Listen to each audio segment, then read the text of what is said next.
मूर्तिं भजे ज्ञानदेवम्। आता नमो रंगभूमिका कीर्तनी उभे होतील टाळ मृदंग पिटी मास्तर देखा तया माझे नमन दंडवत ऐसे नमन करोनी सकळा हरिकथा बोले बोबडिया बोला अज्ञान म्हणून आपुल्या बाळा चालवी सकळा नामा म्हणे आता अभिनव वाग विलासिनी जे चातुर्यार्थ कला कामिनी ते श्री शारदा विश्वमोहिनी नमिली मिया। ओम थापकाय च धर्मस्य सर्वधर्म स्वरूपिणे अवतार वरिष्ठाय रामकृष्णाय ते नमः। सेवे लागी सेवक झालो सेवे लागी सेवक झालो सेवे लागी सेवक सेवे लागी सेवक झालो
प्राप्त प्रसंगी अखिल कोटी ब्रह्मांड नायक पंढरीश परमात्म्याच्या असीम कृपादाने सुरू असलेला अखंड नामयज्ञ सोहळा अखंड हरिनाम सप्ताह मौजे कुसूर वर्ष 43वे वैकुंठवासी कैलासवासी प्रातस्मरणीय अकबर आबा कुशीकर महाराज आणि दादासाहेब दगडू नरुटे या संत महात्म्यांच्या कृपाशीर्वादानं चालत असलेला आपल्याला अखंड हरिनाम सप्ताह मौजे कुसूर तालुका पलटण जिल्हा सातारा आजचा हा प्रथम दिवस आणि पहिल्या दिवसाची ही कीर्तन सेवा स्वर्गीय बाबासाहेब खंडू नरुटे यांच्या स्मरणार्थ आदरणीय नानासाहेब नरुटे आणि आदरणीय तुकाराम काका नरुटे यांची माझी एका श्राद्धाच्या कार्यक्रमाच्या ठिकाणी भेट झाली आणि त्यांनी तेव्हाच या ठिकाणी कीर्तन सेवेला येण्याचं निमंत्रण दिलं। त्याचबरोबर माऊली प्रसादिक भजनी मंडळ सर्वांच्या चरणावरती नतमस्तक होतो। हे पहा, गेली 8 वर्ष मी आपल्या गावामध्ये ज्ञानेश्वरी पारायणाची सेवा करतोय ऐका। पण तुम्हाला सांगू का बाबा, सूळ महाराज माळ घातल्यानंतर एका वर्षामध्ये पंढरपुरामध्ये कीर्तन झालं, दुसऱ्या वर्षी आळंदीमध्ये कीर्तन झालं आणि दरवर्षी नामदेव महाराजांच्या फडावरती कीर्तन होतंय।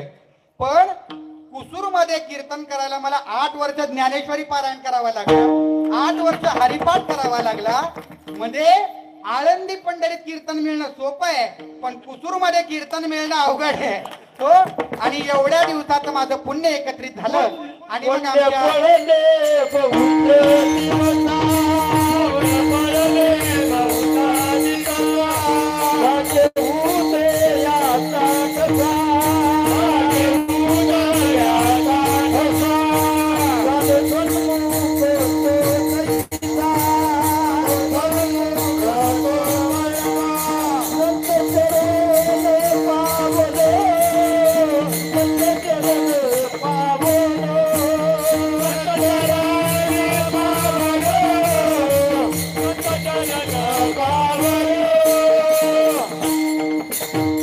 हो, पुण्य फळले बहुत दिवसा, नाही का?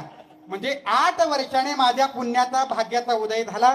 माऊली प्रासादिक बहिणी मंडळाला माझी दया आली आणि दया येऊन मला या ठिकाणी कीर्तनाचा योग मिळाला. खरं तर तुम्हाला सांगू का, तुम्ही म्हणताल महाराज तुम्हाला तारखी मिळत नाहीत का? आणि तसं तर बघतो आम्ही पंचक्रोशीमध्ये कुणाचं वर्ष श्राद्ध असलं तरी तुमचं नाव आम्हाला तिथं दिसतं. आणि तसं तुम्हाला सांगतो, आपल्या सप्ताह कमिटीने मला विचारलं, म्हटले महाराज पत्रिकेमध्ये लिहावं लागतं. आता माऊली महाराजांचं नाव लिहिताना मृदंग अलंकार मृदुंग केसरी माऊली महाराज कोरडे, बाबांचं नाव लिहिताना गायनाचार्य पुंडलिक महाराज निरासे, तसं तुमचं नाव लिहिताना काय लिहावं? आता मलाही प्रश्न पडला, मला काय पदवी द्यावी? मी त्यांना एकच सांगितलं, वर्ष श्राद्ध स्पेशलिस्ट ठोंबरे महाराज टाका. हो का बाबा, रोज वर्ष श्राद्धाची कीर्तन आहेत आम्हाला, सप्ताहातलं कीर्तनच नाही. पण तुम्हाला सांगू का, सप्ताहातल्या कीर्तनामध्ये वर्ष श्राद्धाच्या कीर्तनामध्ये जमीन आसमानचा फरक आहे. वर्ष श्राद्धाला किती गाता वाचा, किती ज्ञानेश्वरीचा अभ्यास करा, पण वर्ष श्राद्धाच्या कीर्तनाला आपल्याला काय पाहायला मिळतं? डोंबळे महाराज त्यांना फोन केला, म्हणले काय करताय? म्हटले महाराज ते आईचं गाणं पाठ करतोय. हो, वर्ष श्राद्धाच्या कीर्तनामध्ये प्रमाण काय असतात? आईची गाणी, बापाची गाणी, सगळी रडारड फळाफळ, भक्ती नाही, ज्ञान नाही, वैराग्य नाही. पण सप्ताहातलं कीर्तन, आणि तुम्हाला सांगू का, संप्रदायाची टाळकऱ्यांची माफी मागून वाक्य बोलतो बघा, वर्ष श्राद्धाची कीर्तन करून करून आपल्या महाराज लोकांच्या जिभे विटाळल्यात. त्या जिभेतून आता भक्ती ज्ञान वैराग्य बाहेर येणार. सांगायला गेलं तरी वर्ष श्राद्धच बाहेर येतंय का? कारण रोज वर्ष श्राद्धाची कीर्तन आहेत. पण जोपर्यंत आपण सप्ताहाचं कीर्तन करत नाही, सप्ताहातल्या नामरसामध्ये भक्ती चैतन्यामध्ये नाहून निघत नाही, तोपर्यंत आपला हा देह पवित्र होत नाही का? पवित्र तो देह वाणी पुण्यवंत जो मध्ये अच्युत सर्व काळ. याच्याकरता सप्ताहातलं कीर्तन करणं आवश्यक आहे. आणि दुसरं कारण सांगू का, गेली 8 वर्ष तुमच्या गावामध्ये येतोय, पण 8 वर्षामध्ये माता माऊली इतकं आमचं छान स्वागत करतात, असं वाटतं गाव सोडून कुसूरमध्येच राहावं. हा, पण तुम्हाला सांगू का, महत्वाचं कारण सांगू का, नरोटे महाराज व्यासपीठाची कीर्तन परवडत नाहीत, व्यासपीठ परवडत नाही, पण तरी सुद्धा आम्ही व्यासपीठाला काय येतो सांगू का, आमच्या परिसरामध्ये, आमचा परिसर म्हणजे आमचं सालपे, कोपर्डे, शिरीची वाडी, शेजारी असणारे तांबरवाडी, ही जी गावं आहेत, आमच्या भागामध्ये दिवाळीच्या सणाला घट उठले आणि घट उठल्यानंतर जी मुक्या प्राण्याच्या रक्ताची दिवाळी चालू होते, ती पार दिवाळी संपून गेली तरी देव दिवाळीपर्यंत आमच्याकडे बकरीच कापले जातात. आज संध्याकाळी सुद्धा आमच्या गावामध्ये, आमच्या ठोंबरे भावकीमध्ये कमीत कमी 100 ते 200 बकरी कापले जातात. मग आम्ही देवाला सांगायचो, देवा आमच्या वाट्याला अशी दिवाळी यायला नको, आम्हाला कुठेतरी साधू संतांच्या विचाराची दिवाळी हवे, नाही का? माऊली ज्ञानोबा राय 4थ्या अध्यायामध्ये सांगतात, मी अविवेकाची काजली फेडोनी विवेक दीप उजळी, तर योगिया पाहे दिवाळी निरंतर. आणि मग भगवंताने आमच्यावरती कृपा केली आणि आम्हाला कुसूरच्या मातीशी नाळ जोडून दिली आणि आगळी वेगळी संत विचाराची दिवाळी आपल्या कुसूर गावामध्ये साजरी होती. त्यातला दिवाळीचा आजचा महत्वाचा दिवस म्हणजे दिवाळी पाडवा. आजचा महत्वाचा दिवस म्हणजे बलिप्रतिपदा. आणि तुम्हाला सांगू का, गेली 8 वर्ष मी आपल्या गावामध्ये येतोय, पण 8 वर्षामध्ये एका सुद्धा कीर्तनकाराने हा अभंग घेतलेला माझ्या डायरीमध्ये नोंद केलेला नाही. आणि 8 वर्षामध्ये एकाही कीर्तनकाराने बलिप्रतिपदा का साजरी करतात, दिवाळी पाडवा का साजरा करतात, काय या दिवसाला दिवाळीचं महत्व आहे हे सांगितलं नाही. आणि मग नामदेवरायांच्या गाथेचं चिंतन करत असताना अभंग माझ्या प्रसंग दृष्टीत पडला. आणि तुम्हाला सांगू का, आजपर्यंत तुम्ही कृष्णलीला ऐकली असेल, आजपर्यंत तुम्ही रामलीला ऐकली असेल, आजपर्यंत तुम्ही गणपतीची लीला ऐकली असेल, पण विठ्ठलाची लीला तुम्ही ऐकली नसेल.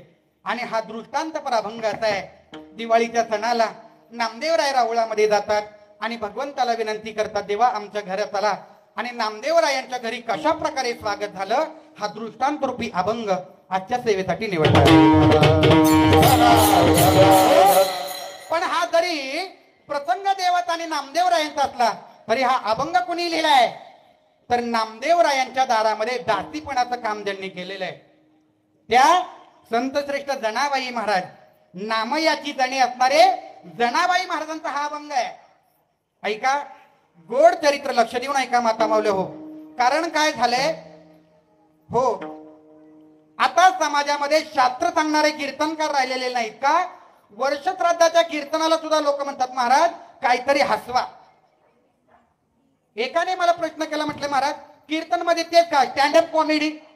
अरे म्हटलं बावळाटा, कीर्तन कॉमेडी करता नाही, कीर्तन देव आणि भक्ताचा संवाद आहे. सगुण चरित्रे परम पवित्रे सादर वर्णावी, भक्ती ज्ञानाविरहित इतर गोष्टी न कराव्या, ऐसी कीर्तन मर्यादा आहे संतांच्या घरची.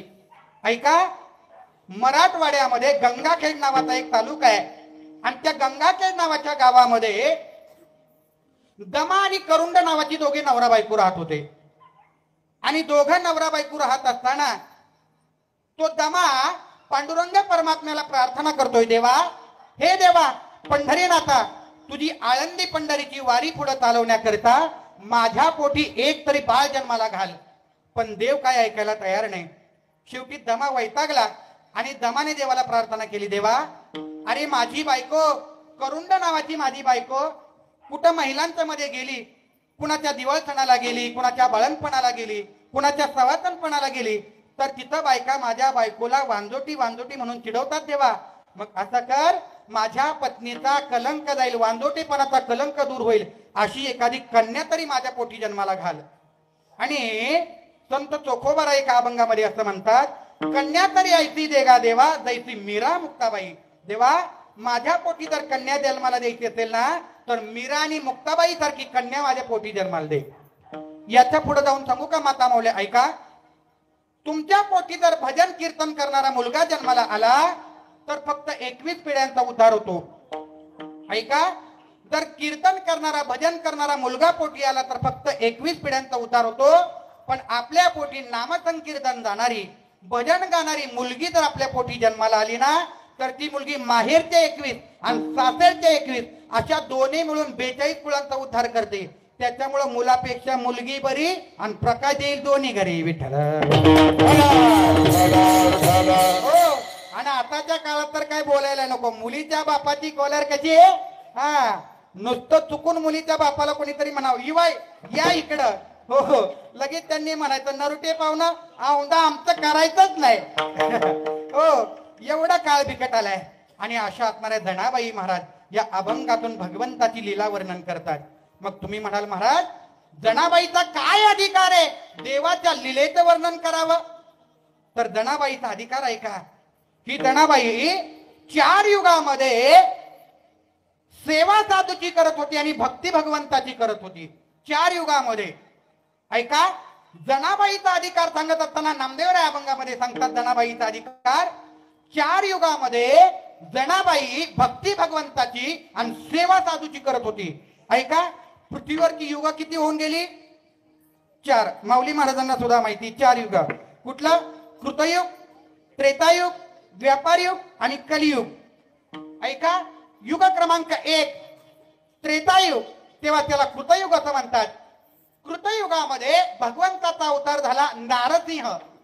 ऐका, कृतयुगामध्ये भगवंताचा अवतार झाला नारसिंह आणि त्यावेळेस नामदेवरायांचा अवतार झाला भक्त प्रल्हाद. आणि भक्त प्रल्हादाच्या वंशामध्ये माझे नाव पद्मिनी अंत्यदासी पद, पद्मिनी नावाची दासी आहे आणि पद्मिनी नावाच्या दासीनं भक्त प्रल्हादाची सेवा केली. भक्त प्रल्हाद साधू आहे आणि जनाबाई पद्मिनी नावाची दासी आहे. युग क्रमांक 2. ऐका, आता युग नंबर 2 कुठला युग? त्रेतायुगाच्या नंतर त्रेतायुग, द्वापारयुग, कलियुग. आता कुठलं राहिलं? कलियुग. ऐका, त्रेतायुग, सत्ययुग, द्वापारयुग आणि कलियुग अशी 4 युग आहेत. आता त्रेतायुग झालं, आता भगवंताचं सत्ययुग. सत्ययुगामध्ये भगवंताचा अवतार आहे राम आणि राम अवतारामध्ये नामदेवरायांचा अवतार आहे अंगद. आणि राम अवतारामध्ये जनाबाईचा अवतार आहे माझे नाव मंथरा. लात मारली भरते, भरताने लात मारली आणि भगवंताला वनवताला जाण्याचं काम केलं, ती मंथरा नावाची दासी. हा जनाबाईचा अवतार आहे. युग क्रमांक 2. आता ऐका, युग क्रमांक 3 युगामध्ये द्वापार युग आलं. द्वापार युगामध्ये भगवंताचा अवतार आहे गोपाल कृष्ण. नामदेवरायांचा अवतार आहे उद्धव, भक्त उद्धवाचा अवतार द्वापार युगामध्ये. आणि जनाबाईचं काम आहे खूपदा दासी. आणि कलियुगामध्ये भगवंताचा अवतार आहे विठ्ठल. कलियुगामध्ये भगवंताचा अवतार आहे विठ्ठल, नामदेवरायांचा अवतार नामदेवराय आणि जनाबाई म्हणून या दासीचा अवतार आहे. म्हणजे 4 युगामध्ये 4 युगामध्ये जनाबाईनं सेवा साधूची केली आणि भक्ती देवाची केली. म्हणून नामदेवराय सुद्धा एका अभंगामध्ये म्हणतात सकाळच्या काकडा, तो युगांचा भक्त नामा उभा कीर्तने, तो युगांचा भक्त नामा उभा कीर्तने, तो युगांचा भक्त नामा उभा कीर्तने, तो युगांचा भक्त नामा उभा कीर्तने, ओय मागे बोला कुळुबी कीर्तने, ओ बाबा देवाला ए भगवंता पाठोटी मांगवारा करियेत, पाठोटी मांगवारा करियेत, पाठोटी मांगवारा करियेत.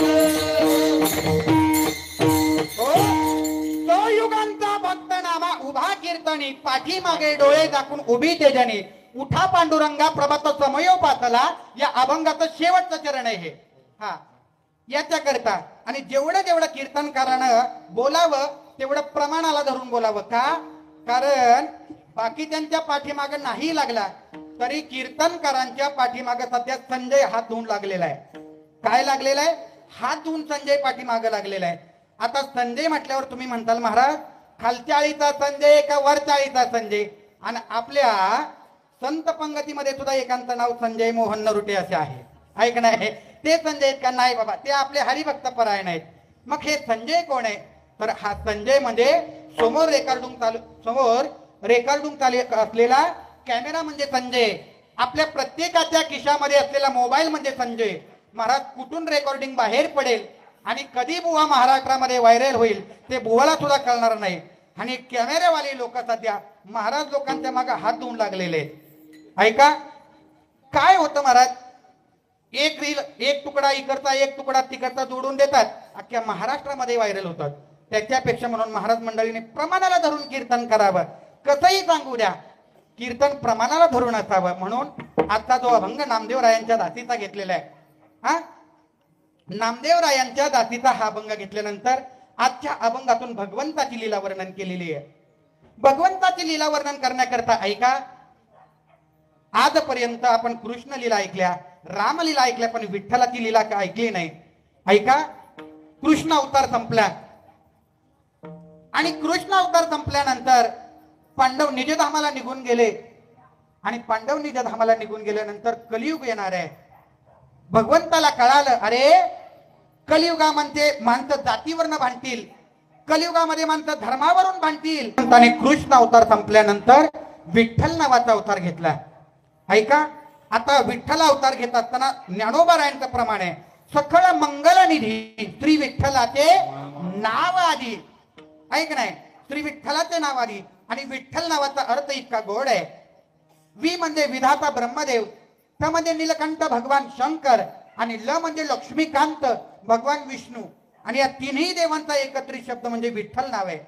परत एकदा ऐका, वि म्हणजे विधाता ब्रह्मदेव, ठ म्हणजे नीलकंठ भगवान शंकर, आणि ल म्हणजे लक्ष्मीकांत भगवान विष्णू. या तिन्ही देवांचा एकत्रित मिलाप म्हणजे विठ्ठल नाव आहे. आपली मराठी भाषा इतकी गोड आहे, आपली मराठी भाषा इतकी गोड आहे, प्रत्येक शब्दाला आपल्या मराठी भाषेमध्ये अर्थ आहे. साधा मंदिर नावाचा शब्द घ्या, म म्हणजे मंगलता, दी म्हणजे दिव्यता, आणि र म्हणजे रम्यता. हे तिन्ही गुण ज्या ठिकाणी त्याला मंदिर असं म्हटलंय. अरे तुमच्या माझ्या घरातल्या आई नावाचा शब्द घ्या, आई नावाचा शब्द घेत असताना बिंबीच्या देठापासून आपली आरोळी बाहेर पडते. आई आई म्हणताना बिंबीच्या देठापासून त्या लेकराचा स्वर चालला जातो आणि त्या मुखातून उच्चार पडतो आई. अरे आ म्हणजे आत्मा आणि ई म्हणजे ईश्वर. इतका गोड अर्थ त्या आई शब्दामध्ये जाणवलेला आहे. याच्यापेक्षा वेगळं सांगू का? शिक्षक शब्द घ्या, शी म्हणजे शीलवान, क्ष म्हणजे क्षमाशील, आणि क म्हणजे करुणाशील. हे तिन्ही गुण त्या ठिकाणी त्याला शिक्षक असं म्हटलेलं आहे. अशी आपली मराठी भाषा आहे. पण सध्या आपण आपल्या गोड असणाऱ्या मराठी भाषेला स्वीकारलं, मराठी भाषेचा त्याग केला, आणि नको असलेली इंग्रजी भाषेला आपण आता अतिशय असं जवळ घट्ट धरून ठेवलंय. ऐका, आमची घराघरातली लेकरं आईला काय म्हणतात सांगा? काय म्हणतात? हा, मम्मी म्हणतात. पण आपल्याला माहिती मम्मी नावाचा अर्थ काय? जगाच्या पाठीवरती इजिप्त नावाचा एक देश आहे, आणि त्या इजिप्त नावाच्या देशामध्ये माणूस मेल्यानंतर त्या माणसाच्या प्रेताला माणसाच्या मड्याला मसाला लावून टांगून ठेवतात. कशा करता? मसाला लावून टांगून ठेवतात प्रेताला, आणि त्या मेलेल्या मड्याला ती माणसं मम्मी म्हणतात. आणि आमच्या लोकांना, आमच्या बाळांना काय त्या पाश्चिमात्य संस्कृतीचं कौतुक महाराज. आमची पोरं जिवंत आईला मम्मी म्हणतात, म्हणजे जिवंतपणे आईचं मड केलंय महाराज.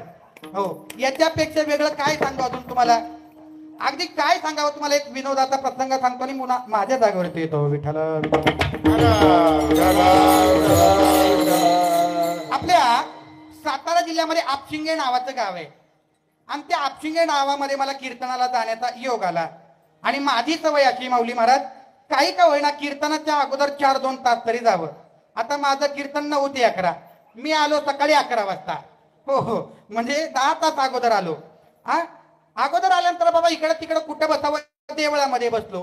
आणि देवळामध्ये बसल्यानंतर एका आजीनं बघितलं, बुवा आलेल्या दिसतात, इथं कोण नाही. आजी म्हणल्या, बुवा चला आमच्या घरी चहा घ्यायला. आता चहा घ्यायला त्या आजींच्या घरी गेलो, आणि आजींच्या घरी गेल्यानंतर आजीने पलंगावरती बसवलं महाराज, पाणी दिलं. आणि 3-4 वर्षाचा पप्या नावाचा नातू समोर खेळत होता. आजी म्हणली, पप्या इकडे.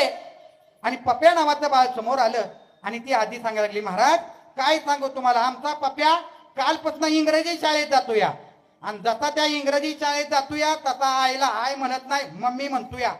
हो, आणि म्हातारी म्हणली, पप्या महाराजांना पाया पड, महाराजांना नमस्कार कर. आता पाया पड म्हटल्यावरती बाळ एकदा आजीकडे बघायचं, एकदा माझ्याकडे बघायचं, एकदा आजीकडे बघायचं, एकदा माझ्याकडे बघायचं. त्या बाळाला पाया कसं पडतात हे कळे ना. शेवटी त्या बाळाने मला नमस्कार केला. कसा केला बघा, तुम्हाला दाखवू का? असा नमस्कार केला. त्यांनी दिलेला चहा माझ्या नाकातून बाहेर आला. म्हणलं असे संस्कार जर आमच्या पिढीला लागले तर कसा समाज स्वीकारणार? विठ्ठला. हो, आणि ऐका, सगळ्या जगाला एकत्रित करण्याकरता भगवंताने विठ्ठल परमात्म्याचा अवतार घेतला. आणि यारे यारे लहान थोर, याती बलती नारी नर, करावा विचार नलगे चिंता एक कोणाची. म्हणून भगवंताने प्रत्येक जातीपातीमध्ये अवतार घेतला. अरे, सांभाराच्या कुळामध्ये संत रोहिदास महाराज म्हणून जन्माला आला. कुंभाराच्या कुळामध्ये राखा कुंभार, गोरा कुंभार म्हणून जन्माला आला. हरिजनाच्या कुळामध्ये संत चोखामेळा म्हणून जन्माला आला. अरे, याच्यापेक्षा जाऊन सांगू का, मुसलमानाच्या कुळामध्ये संत कबीरदास, संत लतीफ शाह नावाचा साधू म्हणून जन्माला आला. याच्यापेक्षा वेगळं सांगू का, ज्या मुलीला कुळ नाही, गोत्र नाही, आपला बाप कोण आहे हे सुद्धा त्या लेकीला माहिती नाही, अशा वेशीच्या कुळामध्ये, कानोपात्रीच्या कुळामध्ये भगवंताने अवतार घेतला. आणि त्या कानोपात्रा नावाच्या त्या लेकराचा उद्धार केला. कशा करता सांगतोय, विठ्ठल अवतार किती श्रेष्ठ आहे. आणि सगळ्यांना त्या भगवंताने एकत्रित केलं, आणि सगळ्यांचा मेळ त्या पंढरीच्या वाळवंटामध्ये घडवला. आता 28 युगांचा परमात्मा विटेवरती उभा राहिला. आणि 28 युगांचा परमात्मा विटेवरती उभा राहिला. पाय जुळवले, कमरेवरती हात ठेवले, डोळे झाकले, आणि फक्त एवढं सांगितलं, देवा कुणाकडे डोळं उघडून बघायचं नाही, कुणी निवद आणला तर खायचा नाही. हो, फक्त जे जे भक्त मंडळी तुझ्या पाया पडतील त्यांच्या पाया पडून त्यांचा उद्धार करायचं काम करायचंय. ऐका, विठ्ठलाचा अवतार समजला आपल्याला. आणि मग विठ्ठलाच्या अवतारामध्ये भक्त प्रल्हाद, त्यात भक्त अंगद, भक्त नामदेवराय जन्माला आलेले आहेत.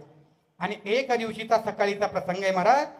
नामदेवराय या जगामध्ये सगळ्या संतांच्या मध्ये श्रेष्ठ संत जर कुठले असतील तर ते नामदेवराय. का?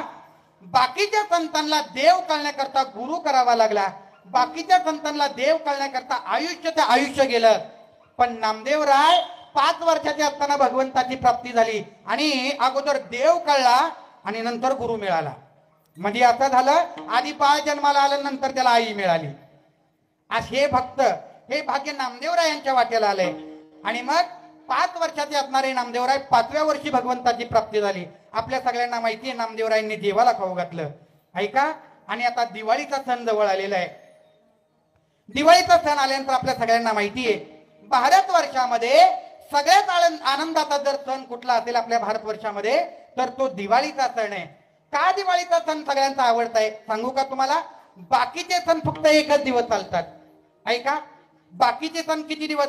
मकर संक्रांत किती दिवस बाबा? 1च दिवस, दुपारपर्यंत. हो, बैलपोळा किती दिवस? 1च दिवस. शिमगा किती दिवस? 1च दिवस. नागपंचमी किती दिवस? आणि दिवाळी किती दिवस आहे मला सांगा? 5 दिवस. ऐका, याच्यापेक्षा वेगळं ऐका. पण नागपंचमीच्या सणाला किती फुगडी खेळावी वाटली तरी आपण फुगडी खेळू शकतो गोवेकर मामा? नाही खेळू शकत. मकर संक्रांतीच्या सणाला आपल्याला वाटलं देवाच्या पाया पडावं, जाऊ शकतो का? जाऊ शकतो का? वट पौर्णिमेच्या सणाच्या दिवशी वडाखाली झोपायला जाऊ वाटलं, जाऊ शकतो का? नाही. म्हणजे हे सण फक्त आमच्या माता मावल्यांच्या करता दिलेले आहेत. पण दिवाळी सणाचा आहे. दिवाळी सण मोठा, आनंदाला नाही तोटा. अरे दिवाळी सणाला माय लेकीचं नातं पवित्र होतंय. दिवाळी सणाला भाऊ बहिणीचं नातं पवित्र होतंय. दिवाळी सणाला नवरा बायकोचं नातं पवित्र होतंय. दिवाळी सणाला लक्ष्मीचं पूजन होतंय. दिवाळी सणाला गायीचं पूजन होतंय. दिवाळी सणाला भाऊ बहिणीचं नातं पवित्र होतंय. अशा सगळ्या नात्यांना एकत्रित बांधणारा हा दिवाळीचा सण आहे. म्हणून नामदेवरायांनी या अभंगातून दिवाळीचं वर्णन केलंय.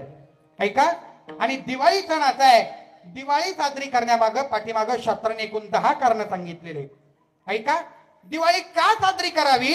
दिवाळी साजरी करण्याच्या पाठीमागचं पहिलं कारण आहे राम विजय. रामायणामध्ये चला, दिवाळीच्या सणा दिवशी प्रभू रामचंद्राचा विजय झाला आणि रामचंद्रांचा विजय झाल्यानंतर प्रभू रामचंद्र आपल्या अयोध्येमध्ये आले आणि अयोध्येमध्ये आल्यानंतर त्या दिवशी अमावस्येची रात्र होती. सगळ्या अयोध्येतल्या लोकांनी दिवे लावले आणि प्रभू रामरायाचं स्वागत केलं. तेव्हापासून दिवाळी साजरी करायला लागले. एक.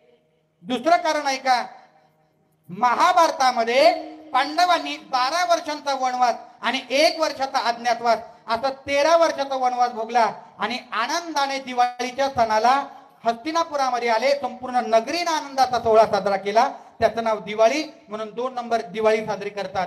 तिसरं कारण हरिविजयामध्ये ऐका, हरिविजयामध्ये नरकासुर नावाचा राजा आहे आणि नरकासुर नावाच्या राजानं किती 16,100 बायका, 16,100 नारी बंदिवासामध्ये ठेवल्या होत्या. एकाने मला प्रश्न केला, महाराज मी विनोदाने प्रसंग सांगत असतो. ऐका, एका कीर्तनामध्ये मी असं सांगत होतो, देवाला बायका किती? काकांनी उत्तर सांगितलं, म्हणले महाराज मी तुमचं कीर्तन ऐकतो, 16,108. आता जुन्या काळातला प्रसंग जरा लक्ष देऊन ऐका. देवाला बायका 16,108 असं कीर्तनामध्ये सांगितलं आणि आमच्या भरत काकांनी तेवढंच लक्षात ठेवलं आणि घरी गेले. आता ते जुन्या काळातले होते बरं का, आणि जुन्या काळातलं असल्यामुळे घरी गेले आणि आपल्या मालकीनबाईला म्हटले, अगं होय का इकडे? बरं म्हटल्या, काय झालं? अगं मला सांग देवाला बायका किती? म्हटले 16,108. हा, मग मला सांग देवाला 16,108 बायका होत्या, मी 2-4 केलं तर काय बिघाडतंय? हो. आता त्या मावशी म्हणल्या, महाराज मी सुद्धा अनिकेत महाराजांचं कीर्तन ऐकून आली. म्हटली मालक इकडे या. म्हटलं काय झालं ऐका. द्रौपदीला नवरं किती? म्हणले 5. मग मी 2-4 नवरं केलं तर काय होत? ते म्हणलं अजिबात चालणार नाही. मग म्हटली मी तरी काय खपून गेल का? म्हणून कृष्णाचं चरित्र फक्त ऐकायचं, आचरण करायचं, भानगडीत पडायचं नाही. तुम्हाला सांगतो 16,108 बायका असताना कुठं सुद्धा एका सुद्धा बायकोनी तक्रार केली नाही महाराज. पाटील साहेब, एका सुद्धा बायकोनी तक्रार केली नाही देवाच्या, मला पावडरचा डबा नाही, मला दिवाळीला मेहंदीची पुडी नाही, मला दिवाळी सणाला माहेरी पाठवलेली नाही. अहो आपली एकच केली तर रोज एक गाव फिरायला लागते. हो, 16,108 देवानी कशा सांभाळल्या त्या विचार करा. हो ऐका, मला तर असा प्रश्न पडतो डोंबाळे महाराज, 16,108 बायकांना पावडरचा डबा किती लागत असतील? हो, जाधव महाराज आपली 2 एकर पावडरच्या डब्यावर इकाय लागली असते. हो, विचार करा. म्हणून कृष्णाचं चरित्र फक्त आचरायचं, भानगडीत करायचं नाही, ऐकायचं. मग ऐका, देवाने 16,108 बायका केल्या. का बायका केल्या? अरे भगवान कृष्ण परमात्मा विषय लंपट नाहीये. 16,108 बायका कराव्या लागल्या. त्याच्या पाठीमागचं कारण ऐका. नरकासुर नावाच्या राक्षसानं 16,100 माता मावल्या आपल्या बंदिवासामध्ये ठेवल्या होत्या आणि बंदिवासामध्ये ठेवलेल्या माता मावल्या त्या भगवंताची आराधना करत होत्या. काय? कोटे गुंतलासी द्वारकेच्या राया, वेळ का सखया लावी येला. आणि मग त्या माता मावल्यांची प्रार्थना भगवंताने ऐकली आणि नरक चतुर्थीच्या दिवशी भगवंतानं सत्यभामा मातेला घेऊन नरकासुरावरती विजय मिळवला आणि त्या 16,100 माता मावल्यांची सुटका केली. आता सुटका केल्यावरती त्या माता मावल्या म्हटल्या, मालक आता आम्ही आमच्या माहेरी जाऊ शकत नाही का?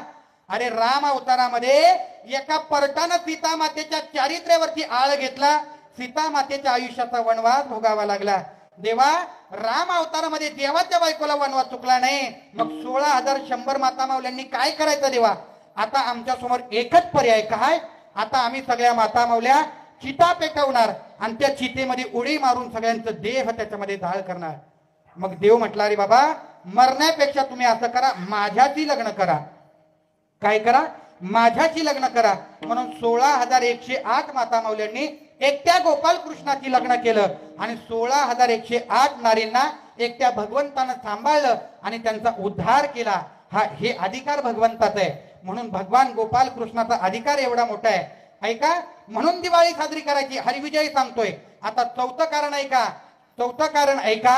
या दिवशी लक्ष्मी मातेचा पुनर्जन्म झाला. लक्ष्मी माता समुद्रामध्ये पडली होती. लक्ष्मी मातेचा पुनर्जन्म झाला. कशा प्रकारे मी पुढे सांगणार आहे. ऐका, लक्ष्मी मातेचा पुनर्जन्म झाला म्हणून हे चौथं कारण आहे.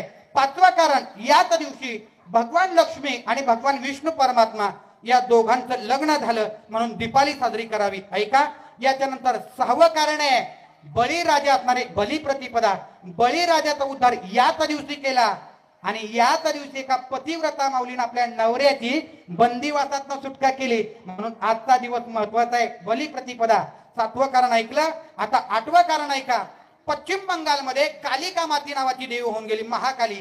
त्या महाकालीनं राक्षसांचा निपात केला आणि आजच्या दिवशी ती देवी माता शांत स्वरूपामध्ये झाली. देवी मातेनं आपल्या भक्तांना जवळ केलं म्हणून काली मातेचा विजयाचा उत्सव म्हणून पश्चिम बंगालमध्ये हा दिवाळी सोहळा साजरा करावा लागतो. 7 कारण झाली. आता हिंदू धर्मातलं सोडून बाकीच्या धर्मातला ऐका. जैन धर्मामध्ये सुद्धा दीपावली सण साजरा केला जातो. का?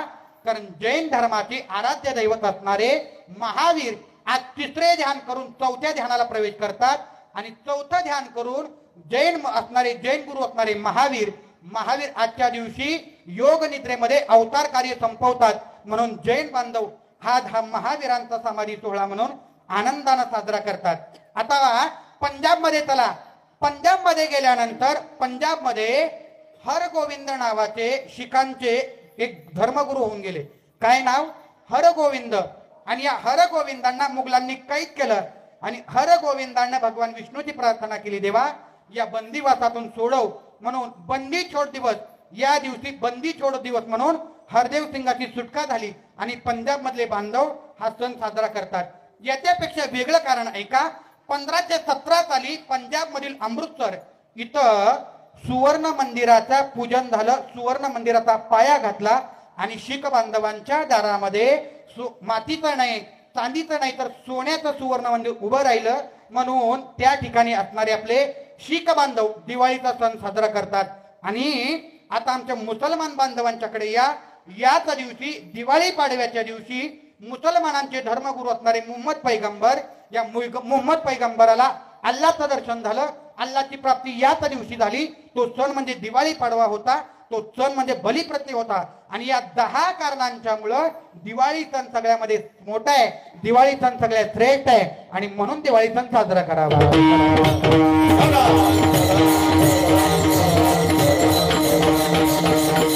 हो, ही दिवाळी सण साजरी करण्याच्या पाठीमागची कारण आहेत सगळी.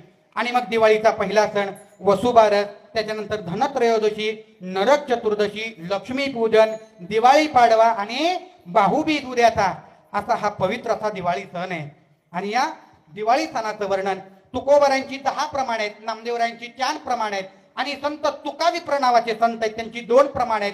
दिवाळी साजरी का करावी? तुका म्हणे आले घरा तोची दिवाळी दसरा. दसरा साधू संत दसरा दिवाळी तोची माझा सण, सखे हरिजन भेटतील. किंवा विठोबाचे राज्य आम्हा नित्य दिवाळी, विठोबाचे राज्य आम्हा नित्य दिवाळी, विष्णुदास नामा दिवे भावे ओवाळी. याच्यापेक्षा वेगळं प्रमाण सांगू का? अजून शुद्ध कार्तिक पाडवा सण देवादिकांचा, तया सणी वाळवंटी भक्त भेटी भगवंताची, संत तुका विप्रांत प्रमाण आहे. एवढी प्रमाण दिवाळी साजरी करण्याच्या पाठीमागची कारण आहेत. आणि एवढ्या सगळ्या प्रमाणांचा आधार घेऊन आता हा दिवाळी सण, आता हा बलिप्रतिपदेचा दिवस आपण साजरा करत आहोत. आता आपल्या अभंगाकडे या. अभंगाकडे या. आता नामदेवराय पंढरी क्षेत्रामध्ये राहत आहेत. दिवाळीचा सण आला. दिवाळीच्या सणाला सगळी मंडळी आपापली, कोण बहिणीला बोलवतंय, कोण भावाला बोलवतंय, कोण कुणाला बोलवतंय, कोण कुणाला बोलवतंय. नामदेवरायांना प्रश्न पडला, देवा या दिवाळीला आपण कुणाला बोलवावं, कुणाला बोलवावं? आणि तुम्हाला सांगू का, श्रीमंत पाहुण्याच्या घरी सगळी जण जातात हो, पण गरीब पाहुण्याच्या घरी भगवंताशिवाय कोण येत आहे? आता नामदेवरायाच्या घरमध्ये 18 विश्व दारिद्र्याचं घर, नामदेवरायाच्या घरी कोण येत आहे? आणि तुम्हाला सांगू का, श्रीमंत असताना, घरची श्रीमंती असताना सगळे पाहुणे मंडळी आपला आपला आपला म्हणतात, पण ज्यावेळेस गरिबी असेल ना, त्या गरीबाला एखादा दुसरा पाहुणा बोलवतो महाराज.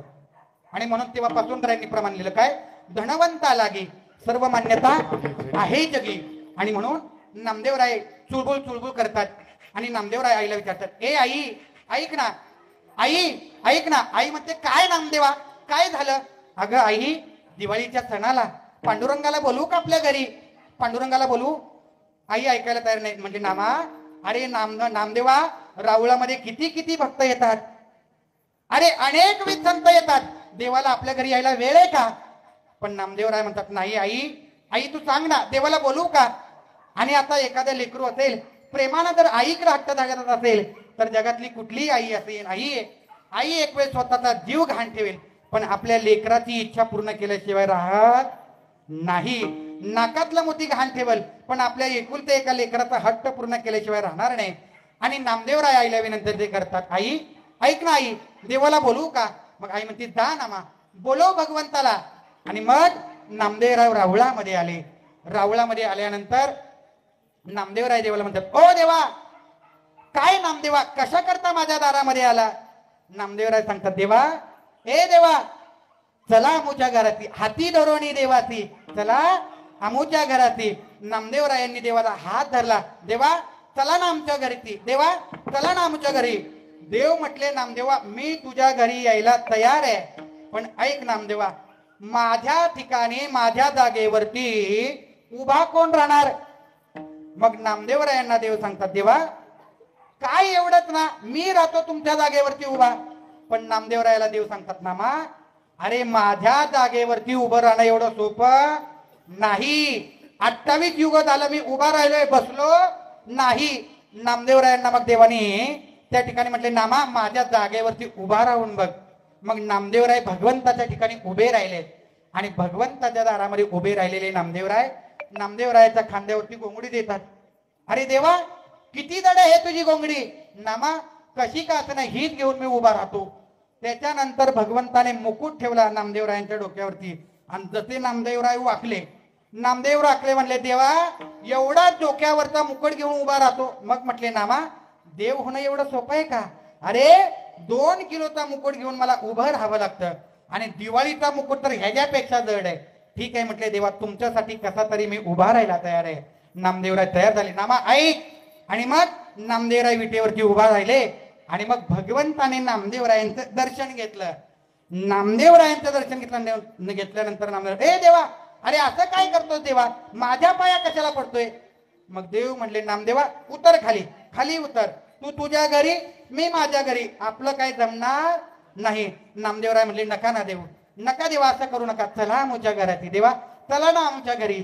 आणि मग कसं तरी का होईना नामदेवरायांना तयार केलं. आणि नामदेवरायांना तयार करून नामदेवराय विटेवरती उभे राहिलेले आहेत. आणि नामदेवरायाला विटेवरती उभं करून भगवान परमात्मा सांगतो, ऐक नामदेवा, तुझ्या ठिकाणी उद्या सकाळी काकड्याला लोक येतील, तुझ्या तोंडाला लोणी लावतील, पण लोणी खायचं नाही. कितीही तोंडासमोर आणलं तरी खायचं नाही, डोळे उघडायचे नाही, थरथर कापायचं नाही. या सगळ्या अटी मान्य असतील तर नामदेवा बोल. आणि अशा सगळ्या नामदेवरायांनी अटी मान्य केल्या. आणि अटी मान्य करून भगवान परमात्मा नामदेवरायांच्या घराकडे निघालेला आहे. आणि नामदेवरायांच्या घराकडे निघाल्यानंतर नामदेवरायांच्या घरी आला. आणि नामदेवरायांच्या घरी आल्यानंतर प्रत्यक्ष भगवान परमात्मा आपल्या घरी आल्यावरती ती गोणाई माता जागी झाली. अरे बघते तर काय, साक्षात भगवान परमात्मा आपल्या दारामध्ये आलेला आहे. आणि दारामध्ये भगवान परमात्मा आल्यानंतर त्या काय केलं, गोणाईने उठले केले, गोणाईने उठले केले, गोणाईने उठले केले, सामाजिकीने मान केले, सामाजिकीने मान केले, मान केले.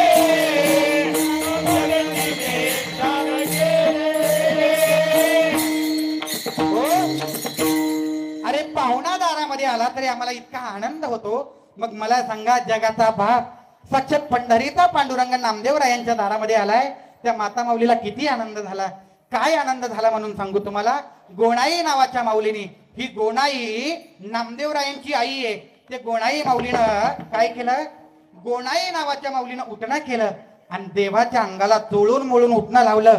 आणि चोळून उठणं लावलं, हात ओढला देवाचा, पाय ओढला, कानापासून नाकापर्यंत सगळा काळा असणारा देव उठण्यानं अगदी पिवळा पिवळा करून टाकला. आणि उठण्यानं देवाची हात पाय मांडी सगळी रगडली. हो, एवढी देवाचे हात पाय सगळे रगडले आणि अशी चोळून मोळून महाराज देवाला आंघोळ घातली. आणि चोळून मोळून देवाला आंघोळ घातल्यानंतर काय झालं महाराज, दामा शेट्टी नावाचे नामदेवरायांचे वडील आहेत. दामा शेट्टी नावाच्या नामदेवरायांच्या वडिलांनी त्या ठिकाणी भगवंताला अतिशय चोळून मोळून आई वडिलांनी आंघोळ घातली देवाला. आणि देवाला आंघोळ घालायला लागले. आणि आंघोळ घातल्यानंतर लक्षात आलं, आपण देवाला टावेल आणायचंच विसरलो. आणि टावेल आणायचं विसरलो म्हटल्यावरती काय केलं, माता माऊल्यांचा टावेल कधी विसरत नाही का. अरे त्यांचा पदर हात त्यांचा टावेल असतो. मग नामदेवरायाच्या आईनं कमरेचा पदर काढला आणि शिंडेश्वर तू पायावर, शिंडीपासून नाक्यापर्यंत पदरानं नंदाचा बाळ पुसून काढला, भगवंताचं अंग पुसून काढलं. आणि अंग पुसून काढल्यानंतर भगवंताला सगळं काही सडा समार्जन काही असं जे अष्ट आहे सगळं, चिवडा लाडू सगळं सगळं सगळं भगवंताचा पाहुणचार चाललेला आहे. कुठं चाललेला आहे, नामदेवरायांच्या घरामध्ये चाललेला आहे. आणि नामदेवरायांच्या घरी हा सगळा पाहुणचार चालला. पुढं काय केलं तर जसं आरती असते, हातामध्ये आरती घेतली, हाती घेऊन आरती, चक्र पाणी ओवाळती, चक्र पाणीला ओवाळायचं काम केलं. त्या ठिकाणी मग देवाला जेवायला केलं. आणि देवाला जेवायला केल्यानंतर पुरणाची पोळी, आणखीन काय काय, आळूच्या वड्या, त्याच्यानंतर वरण भात असेल, त्याच्यावर तुपाची धार, असा नानाविध पंचपक्वान्नाचा स्वयंपाक केला. आणि देव जेवत बसलेला आहे. कुठं, नामदेवरायांच्या घरी. आणि पहिल्या दिवशी देवाने नामदेवरायाच्या घरी पाहुणचार घेतला. पण नामदेवरायाच्या घरी पाहुणचार घेतल्यानंतर तिकडं देव अडकलेला आहे. तिकडं नामदेवराय कुठं अडकले, मंदिरामध्ये नामदेवराय अडकलेले आहेत. आणि देव कुठे, नामदेवरायाच्या घरी दिवाळीचा आनंद घेतोय. आणि मग पहिल्या दिवशी भगवंतानं दिवाळीचा आनंद घेतला. आणि दिवाळीचा आनंद घेतल्यानंतर नामदेवरायाच्या घरी देव तृप्त झाला. रात्रीच्या वेळेस देवाला झोप लागली. दाराडूर दाराडूर देव झोपतोय. आणि एवढ्यात पहाटेची घंटा वाजली. हो, सूळ महाराजांनी तिकडून आवाज दिला, काकड्याची वेळ झाली, उठा, चला. काकड्याची वेळ झाली म्हटल्याबरोबर लगेच उठा पांडुरंग.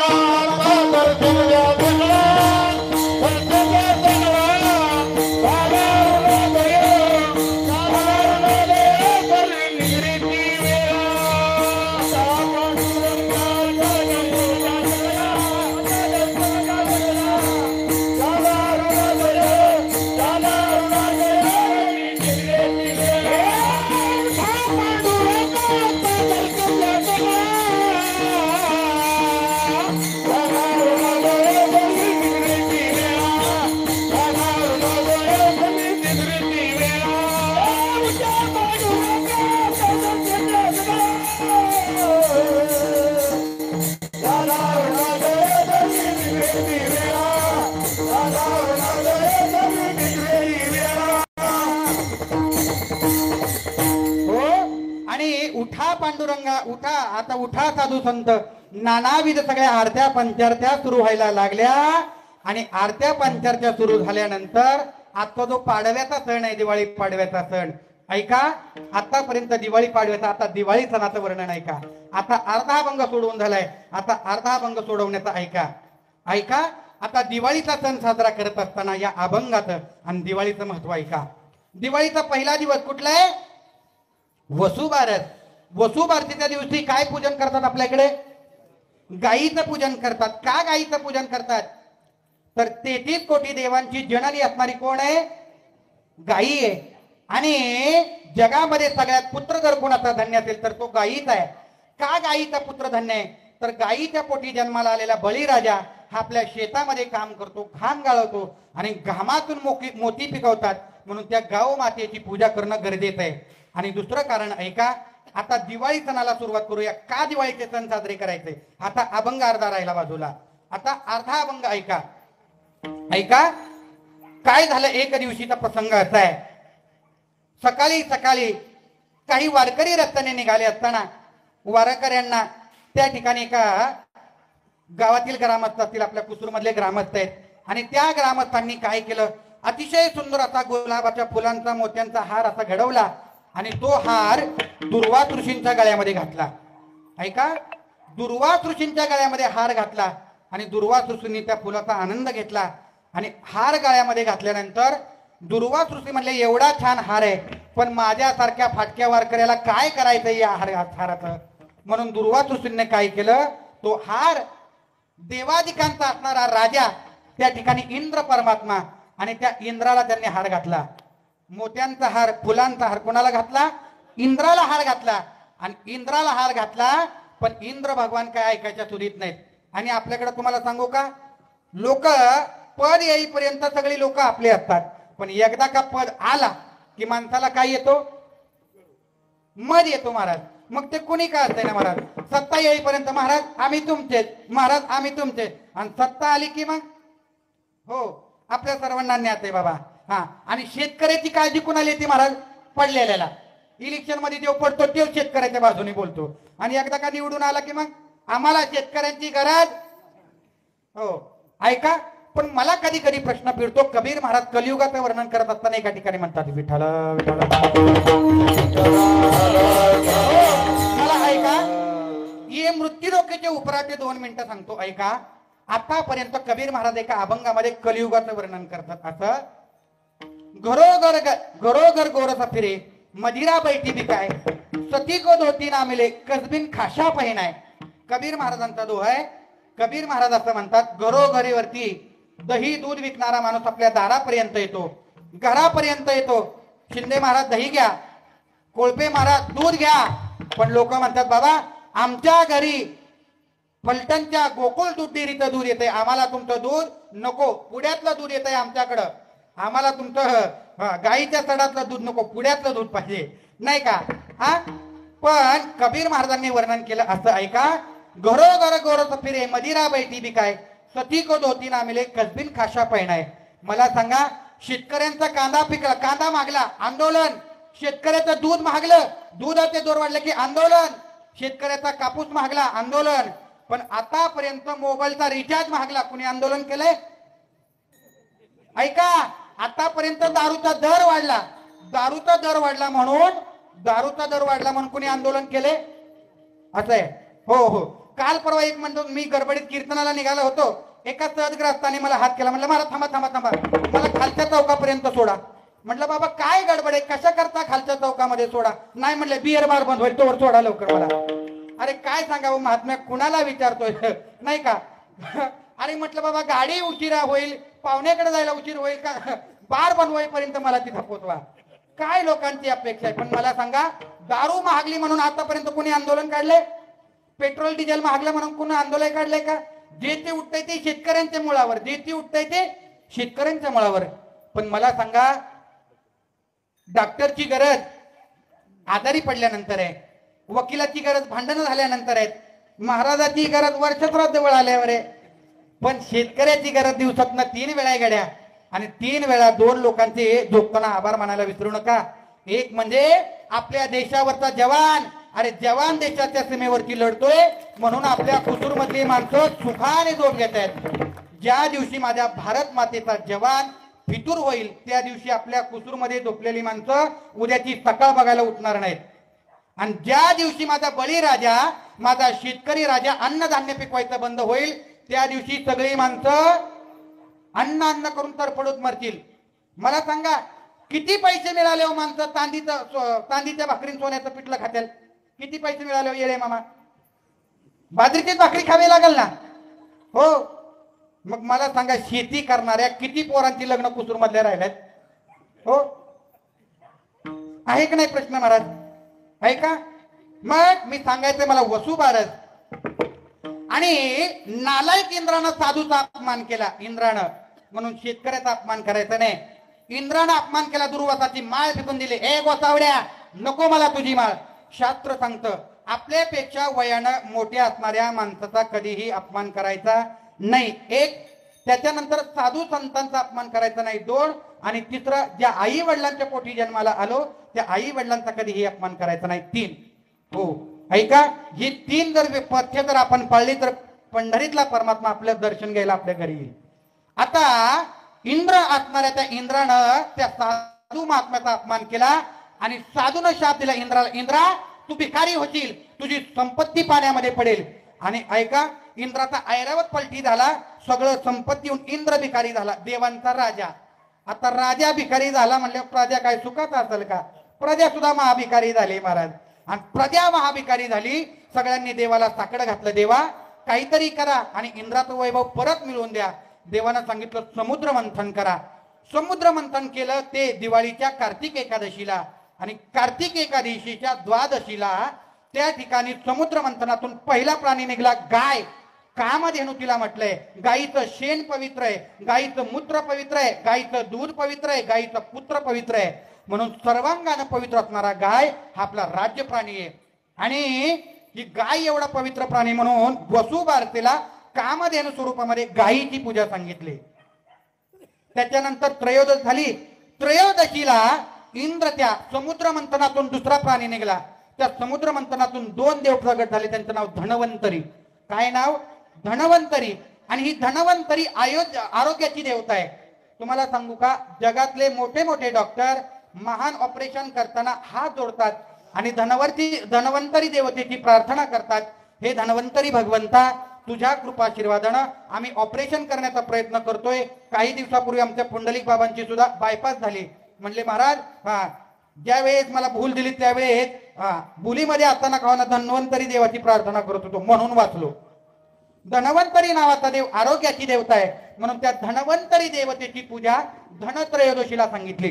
पैशाची पूजा नाही, धन्वंतरी देवताई आरोग्याची देवता म्हणून धन्वंतरी देवतेची पूजा त्रयोदशीला सांगितली. म्हणून त्रयोदशी साजरी करतात. त्याच्यानंतरचा दिवस नरक चतुर्दशी.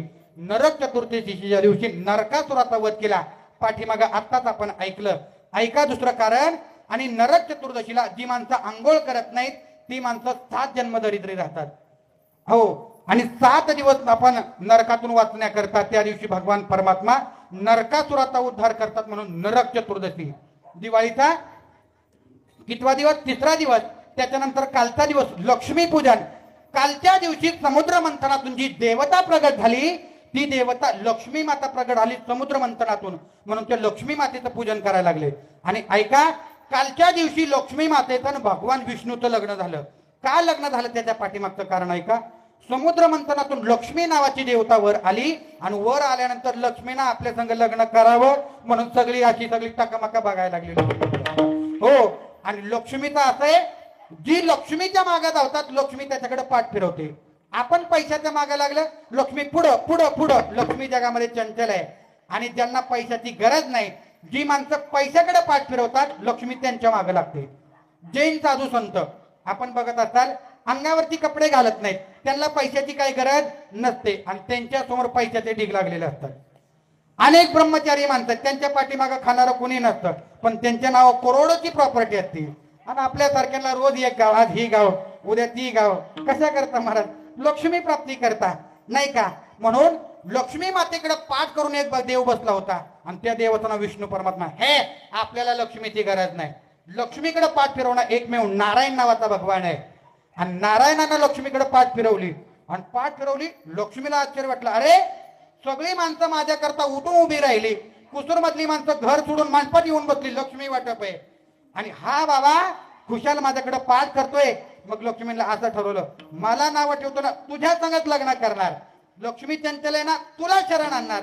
असं म्हणून लक्ष्मी मातेनं भगवान विष्णूची लग्न केलं. तो दिवस कालचा आहे म्हणून कालच्या दिवशी लक्ष्मी पूजन केलं जातं.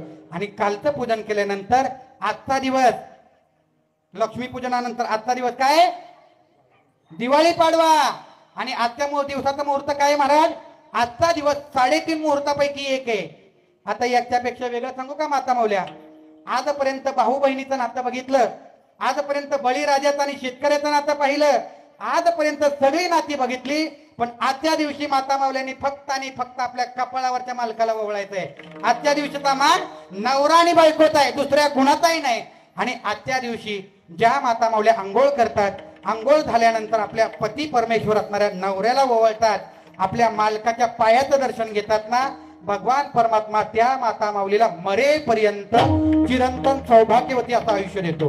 हो, तुम्हाला सांगू का माझ्या माता माऊल्यांनो, ज्या माता माऊल्या दिवसातनं 3 वेळा नवऱ्याचं दर्शन घेतात ना, भगवान परमात्मा विटेवरनं उभं राहून त्या माता माऊलीचं दर्शन घेतो. नवे नवे त्यांच्या दर्शनाची वाट बघत उभा राहतो. कोणाच्या करता? ज्या माता माऊल्या आपल्या नवऱ्याची आज्ञा पाळतात. पतिव्रतेचे हृदय जैसे पती वाचून नत पळचे, मी सरस्व या तैसे सुवटांची. अर्जुना, ज्या माता माऊल्या आपल्या नवऱ्यालाच पती परमेश्वर मानतात ना, पतीच्या आज्ञेमध्ये राहतात, रोज मालकाचं दर्शन घेतात ना, त्या माता माऊल्यांच्या करता मी तैसा त्यांच्याजवळ उभा आहे, त्यांच्या पायाचं दर्शन घेण्याकरता. ऐका, आता माता माऊल्यांतील बुवा, तुला कीर्तनामध्ये सांगायला काय जाते?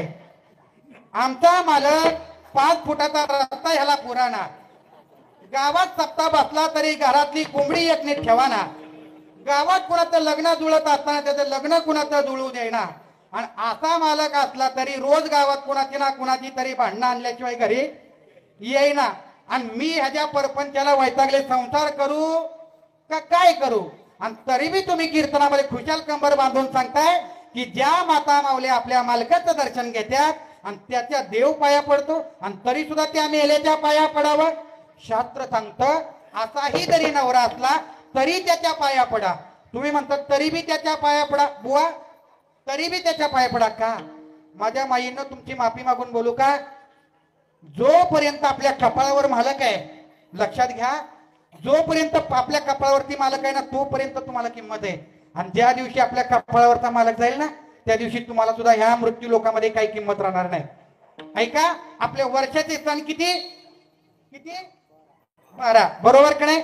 12 सणामध्ये पहिला सण मकर संक्रांत कुणाचा? माता माऊल्यांचा. नागपंचमी माता माऊल्यांचा. वटपौर्णिमा आपला माता माऊल्यांचा. हा, सगळे सण माता माऊल्यांच्या बाजूने आहेत. भगवंतानी एकच सण आपल्याला दिला माऊली महाराज. कुठला? शिमगा, बोंबलाचा सण आमच्या वाट्याला दिला. ऐका, आणि दुसरा आपला नाही, पण तो आपण उसना घेतला. त्या सणाचं नाव काय? विठ्ठल विठ्ठल. ऐका, बैल पोळा सण आपला नाही, पण आपण उसना घेतला. आता ऐका माझ्या माईंनो, ऐका, हे सण भगवंताने तुम्हाला दिले. मकर संक्रांतीच्या दिवशी आमच्या माता माऊल्या काय आनंद घेतात. त्याच्यानंतर नागपंचमीच्या सणाला तुम्ही काही बोलू नका. लक्ष्मी पूजनाला तर काय बोलायचंच काम नाही महाराज. हो, आणि घरचं लक्ष्मी पूजन कसं असतं आपल्या सगळ्यांना माहिती आहे महाराज. ऐका, मग मला सांगा माझ्या माईंनो, जोपर्यंत आपले मालक आहेत, लग्नामध्ये कुठेही सवासणी असतील तर आपण काय म्हणतो? 5 सुवासिनींनी पुढे या. मगाशी आम्ही कलश मांडत होतो, देवाचा कलश मांडत असताना किती सवासनींनी या? 5 सवासनींनी या. तुम्हाला सांगू का? ऐका, लग्न न झालेल्या मुलीला कुमारिका म्हणतात. लग्न झालेल्या माता माऊलीला सुहासिनी म्हणतात. नवरा असून जिने सोडला तिला घटस्फोटित म्हणतात. आणि ज्या माता माऊलीचा नवरा गेला तिला विधवा म्हणतात. हे 4 प्रकार आहेत. पण ह्या 4ही प्रकारामध्ये पूजनीय पाय जर कोणाचे असतील, शास्त्र सांगतंय अहिल्या, द्रौपदी, सीता, तारा, मंदोदरी तथा पंचकन्या स्मरे नित्यम महापातक नाशनम. 5 बायकांचं दर्शन घेतल्यामुळे विटेवरचा मालक त्या माणसाच्या पाया पडून त्याची सगळी पाच घालवतो. कुणाची? 5 बायकांची नावं सकाळी सकाळी घेतल्यामुळे. कुठल्या? अहिल्या, द्रौपदी, सीता, तारा, मंदोदरी तथा पंचकन्या स्मरे नित्यम महापातक नाशनम. आणि या 5ही बायका विवाहित होत्या, अविवाहित नव्हत्या, कुमारिका नव्हत्या. ह्या 5ही बायका संसारिकच होत्या. म्हणून शास्त्र सांगतं सगळे याच्यामध्ये सुहासिनी माता माऊल्यांचे पाय पवित्र आहेत. आणि जोपर्यंत आपल्या कपाळावर मालक आहे तोपर्यंतच आपण सुहासिनी. आणि कपाळावरचे मालक गेले की इच्छा असून सुद्धा आपल्याला मकर संक्रांतीला जाता येतं? नाही जाता येत. कपाळावरचे मालक गेल्यानंतर इच्छा असून नागपंचमीला आनंद घेता येत नाही. म्हणून आजच्या दिवशी दिवाळी पाडव्याला सकाळी सकाळी आंघोळ घालायची, आपल्या मालकांना सुद्धा आंघोळ घालायची, पाटावरती बसवायचंय आणि पाटावरती उभा बसवून मालकांची पूजा करायची. हो, का मालकांची पूजा करायची? अरे आपण पूजा करतो याच्यात नवल नाही. पंढरपुरामध्ये अर्धा काकडा राहिलेला पूर्ण करायचा आहे. पंढरपुरामध्ये नामदेवरायांच्या घरी पूजा घेतली आणि देव आता रावळाकडे निघालाय. आता अभंगाकडे जायचंय. आता अभंगाकडे निघाले. अभंगाकडे निघाल्यानंतर ऐका, आणि नामदेवराय विटेवरती उभे आहेत आणि भगवान परमात्मा नामदेवरायाच्या घरी आनंद घेतोय आणि त्याच्या घरचा आनंद घेऊन आता भगवान रावळाकडे निघाला आणि रुक्मिणी आई साहेबांनी दिवाळी पाडव्या करता ताट सजवलं. ताट सजवल्यानंतर रुक्मिणी आई साहेब आपल्या मालकांना वळवण्याकरता निघालेल्या आहेत आणि मालकांना वळवल्या निघाले तर विटेवर बघितलं तर काय माऊली महाराज काय विटेवरती काय प्रमाण आहे. लाजले गे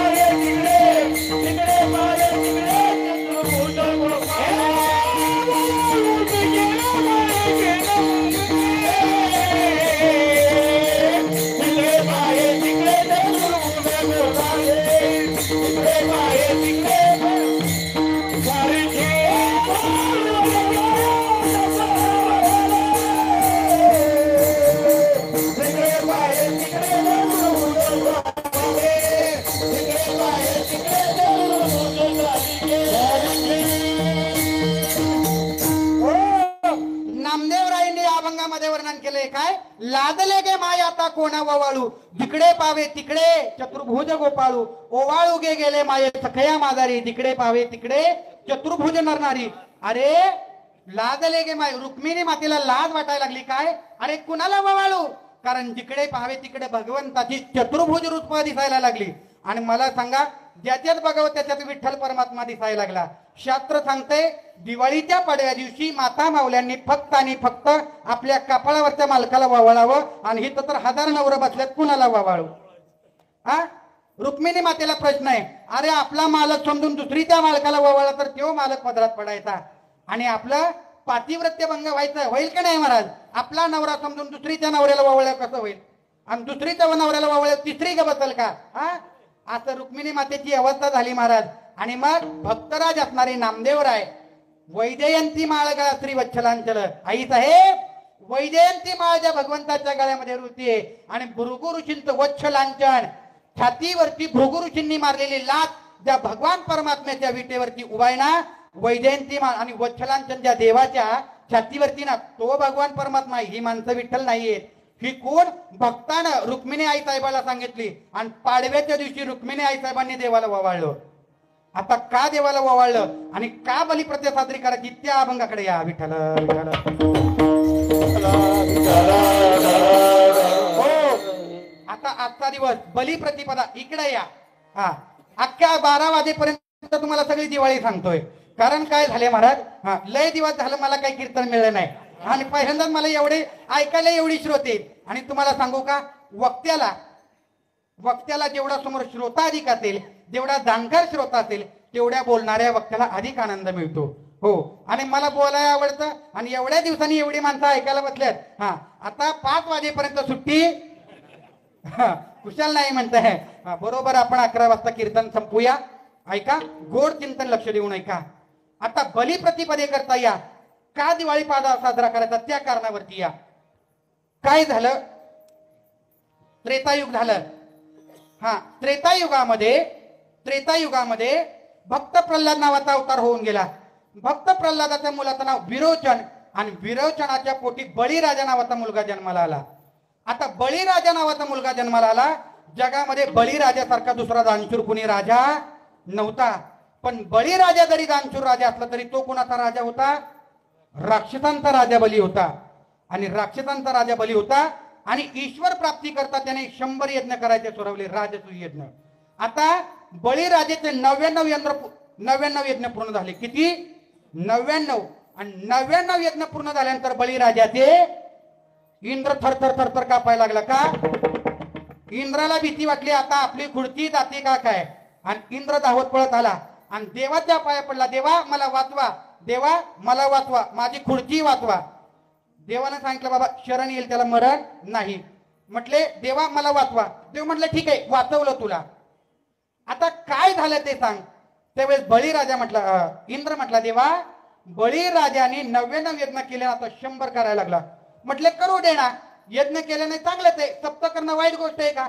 सप्ताह करतोय करू दे, नामस्मरण करतोय करू दे, यज्ञ करतोय करू दे, पण ऐका ना देवा, 100 यज्ञ पूर्ण झाल्यानंतर बळीराजाला इंद्रपदाची खुर्ची द्यावी लागते.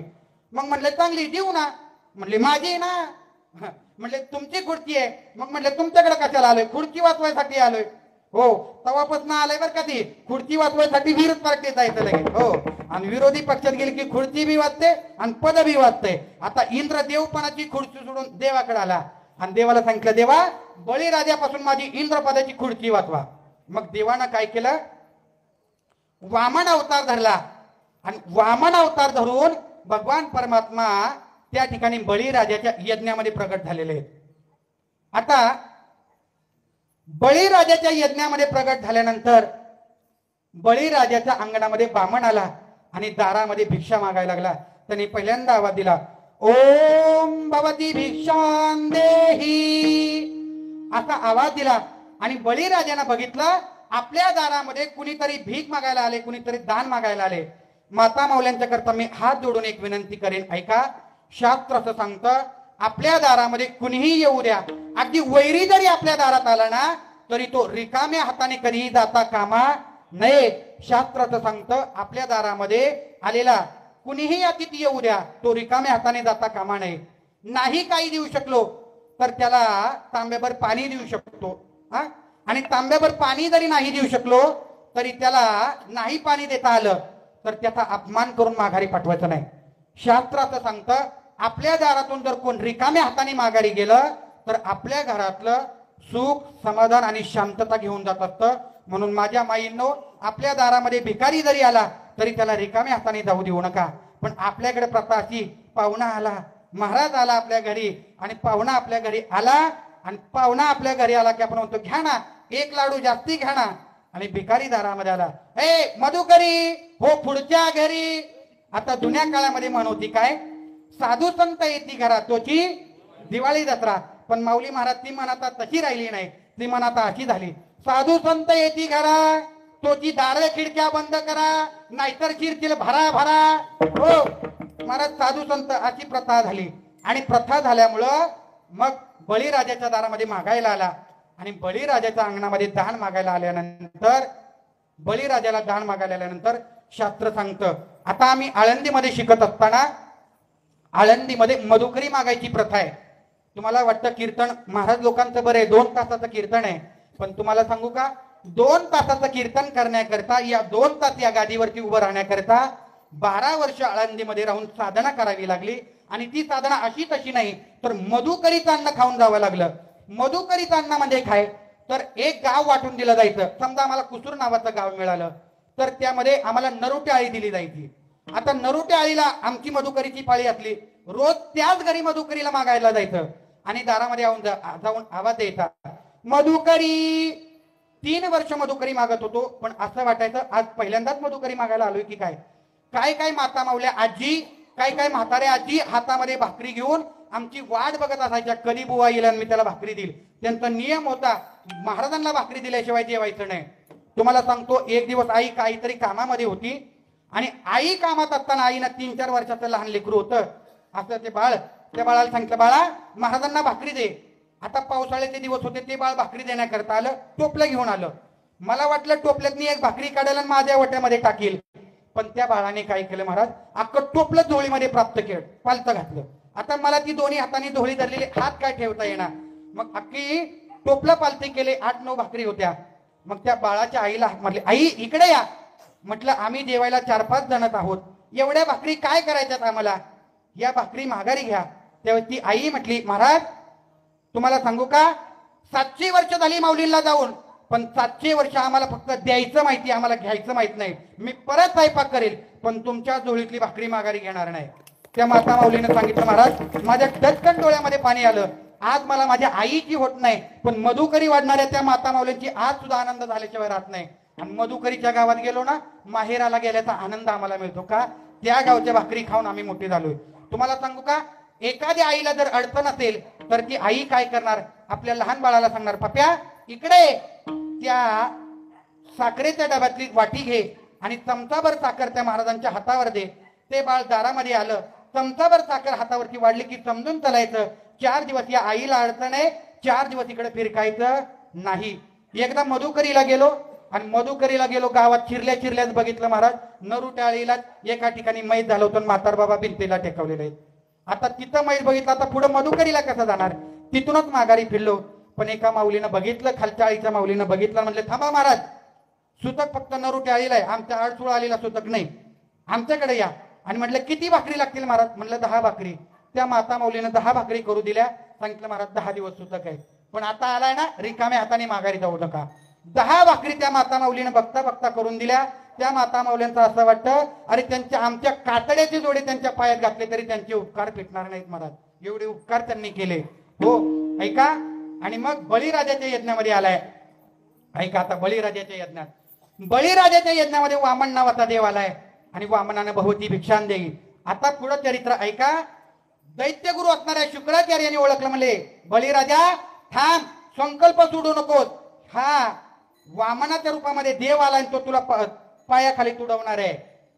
बळीराजा, पण देवानं सांगितलं, बळीराजा देवाला सांगितलं, ऐका गुरुदेव, शास्त्राचं सांगतं, तया गुरुची न ऐकावे वचन जेणे नारायण अंतरेल. अशा गुरुचं वचन ऐकू नये ज्याच्यामुळे देव अंतरेल. आणि मग बळीराजा म्हटला, महाराज माझ्या दारात मागायला आलाय, आणि ह्याच्यापेक्षा तुम्हाला सांगू का, घेणाऱ्यापेक्षा देणाऱ्याचे हात कधी पण श्रेष्ठ आहे. का? कारण देणाऱ्याचे हात वर आहेत आणि घेणाऱ्याचे हात खाली आहेत. म्हणून कन्यादान करणारा बाप जगामध्ये सगळ्यात श्रेष्ठ आहे, अन्नदान करणाऱ्या माता माऊल्या जगामध्ये सगळ्यात श्रेष्ठ आहे, विद्यादान करणारा शाळेतला महात्मा मास्तर श्रेष्ठ आहे. हो का? कारण त्यांचे हात वर आहेत आणि आपले हात खाली आहेत. देणाऱ्याचे हात हजारो, दुबळी माझी धोरी आहे, नाही का? कुणीतरी कवी म्हणून घेतलंय. ऐका, बळीराजाच्या यज्ञामध्ये वामन परमात्मा दान मागतोय. बळीराजा दान दे. आणि बळीराजाने दान मागितलं, येळे मामा आता तुम्ही पुढे जाऊन ऐका. येळे मामा कुठेही जरी गेल तरी मला सांगतात, महाराज पहिला संकल्प सोडा. परवा आम्ही एका ठिकाणी नाश्त्याला गेलो, म्हणले थांबा संकल्प सोडा. तसं बळीराजानं संकल्प कुठून आला तुम्हाला सांगतो. बळीराजानं देवाला सांगितलं, देवा काय पाहिजे तुम्हाला? देव म्हटलं मला 3 पावलं जमीन देऊन टाक. किती पावलं? 3 पावलं जमीन. ते म्हटलं, देवा काय मागून मागितलं? फक्त देव फक्त 3 पावलं जमीन. पण मागणारा भट्ट, मागणारा बामन अर्धवट मंगलाष्टका पाठ केलेला नव्हता, तो देव होता. त्यानं सांगितलं, बळीराजा मला असं तसं दान नको, संकल्प सोडून दान दे. हातावर पाणी घेऊन पाणी सोड, हे माझं होतं, आता माझा ह्याच्यावरचा अधिकार संपला. आणि शुक महाराज सांगतात, ऐक बळीराजा, ऐकू नको. पण बळीराजानं ठरवलं दान दिल्याशिवाय माघारी फिरायचं नाही. मग त्याने काय केलं, बळीराजानं ती पाणी ओतण्याकरता किटली उचलली, देवाचे हात खाली आहेत आणि पाणी करणारे मंत्र उच्चारायला सुरुवात केली. अहम वैश्वानरो भूत्वा प्राणिनाम देहमाश्रित. पण असं म्हणत असताना त्या तोटीतनं पाणी काय बाहेर येणार? देव म्हणला, थांब थांब, पाणी पहा बाहेर येणार. पाणी सोडल्याशिवाय मंत्र म्हणायचे नाहीत. मग काय केलं महाराज? काय केलं भगवंताने? दर्भ मंत्रून काढी दिली आणि बळीराजाच्या त्या धारीतून पाणी बाहेर पडू नये म्हणून शुकाचार्यांनी लहान रूप घेतलं होतं आणि त्या नळाच्या तोटीमध्ये जाऊन बसले होते. ऐका, नळाच्या तोटीमध्ये जाऊन बसले होते. आता देव काय कच्च्या गुरुचा चतुरातु शिरोमणी गुण लावण्याची खाती. देवानी गर्भाची काडी घेतली, मंत्रून काडी दिली आणि बळीराजाने ती काडी घेतली आणि त्या तोटीमध्ये आतमध्ये घातली.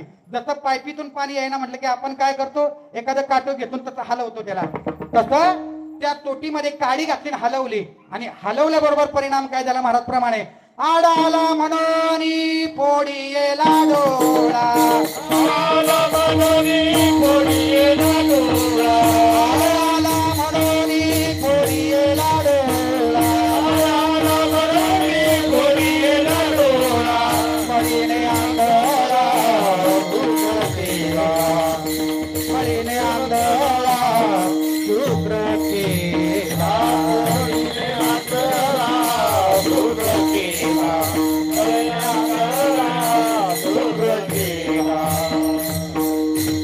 हो, आडा म्हणून पडीला डोळा, बळीने आंधळा शुक्र केला.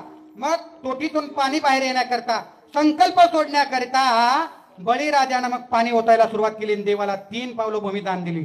तेव्हापासून आपल्याकडे कन्यादान करत असताना कोरडं कन्यादान दिलं जात नाही. पहिला वर्ग, कन्या जात असताना मुलीचा बाप आपल्या त्या जावयाच्या हातावरती पाणी सोडतो. देवा ही कन्या माझी होती, पण कन्यादान करत असताना संकल्प करतो, हातावरती पाणी सोडतो पहिल्यांदा, अहम वैश्वानरो भूत्वा प्राणी नामदेव मात्रिता, किंवा ओम सहना भवतु सहनो भुनक्तु सहवीर्यम करवावे, किंवा ब्रह्मार्पणम ब्रह्मवीर ब्रह्माग्नो ब्रह्मणाहुतम ब्रह्मैव तेन गंतव्य ब्रह्मकर्म समाधिना. हे मंत्र उच्चारून मगच संकल्प सोडला जातो महाराज. तसा संकल्प सोडला जात नाही. आणि विना संकल्पाचं घेतलेलं दान दात्याला लाभत नाही आणि घेणाऱ्याला लाभत नाही. काही काही माणसं संत पंगत घालतात. कशा करता? शेजाऱ्याने घातली म्हणून, हो, किंवा सप्ताह कमिटी म्हणतात काहीतरी द्या काहीतरी द्या. पण जेवायला वाढत असताना महाराज चपाती देऊ वय, भाजी वाढू वय. तुम्हाला सांगू का, आपल्या खेड्या गावामध्ये बरं आहे, चहा मागितला की कपातून बशीमध्ये सांडेपर्यंत चहा मिळतो. पण मुंबई पुण्याला शहरात जर आपण गेलो तर त्या कपाच्या काठावरती उभं राहून आतमध्ये डोकावं लागतं, आहे का? अरे शेतकऱ्याच्या घरी गेलं तर बेसन भाकरी का असेल, पण 10 माणसाचा सांगितलं तर 20 माणसाचा स्वयंपाक हजर असतो. आता भाऊंच्या घरी मगाशी 10 वारकरी म्हणून 50 वारकरी जेवले, हो.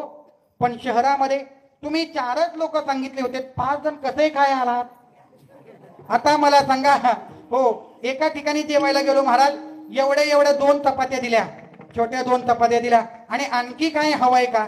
आता मी बाजरीच्या 2 भाकरीचा खुराडा करणारा बुवा, हो, त्या 2 चपात्या माझ्या कुठल्या कोपऱ्यात बसल्या महाराज, रातभर ह्या कोपऱ्यावर त्या कोपऱ्यावर. कवा एकदा महाराज गाव सोडून कोपरडे गाठेला असं झालं होतं का? मुंबई सोडून का? आपला आहार मोठा आहे, ऐका. आणि म्हणून आड आला म्हणून फोडी येला डोळा, बळीने अंधाळा शुक्र केला. संकल्प सोडला, आणि संकल्प सोडल्यानंतर बळीराजाच्या त्या देवानं पहिल्या पावलामध्ये सगळी जमीन व्यापली. ऐका, 3 पावलं दान दिली होती ना. पहिल्या पावलामध्ये संपूर्ण भूमी व्यापली, दुसऱ्या पावलामध्ये आकाश व्यापलं, आणि तिसऱ्या पावलामध्ये बळीराजाला विचारलं, बळीराजा 3रं पाऊल कुठं ठेवू? बळीराजाला प्रश्न पडला, पण तो दानशूर बळीराजा होता. बळीराजाने ताबडतोब इकडचा तिकडचा विचार न करता, देवा एक जागा अजून शिल्लक आहे, कुठं? ठेवा माझ्या डोकावरती. हा, तुका म्हणे बळी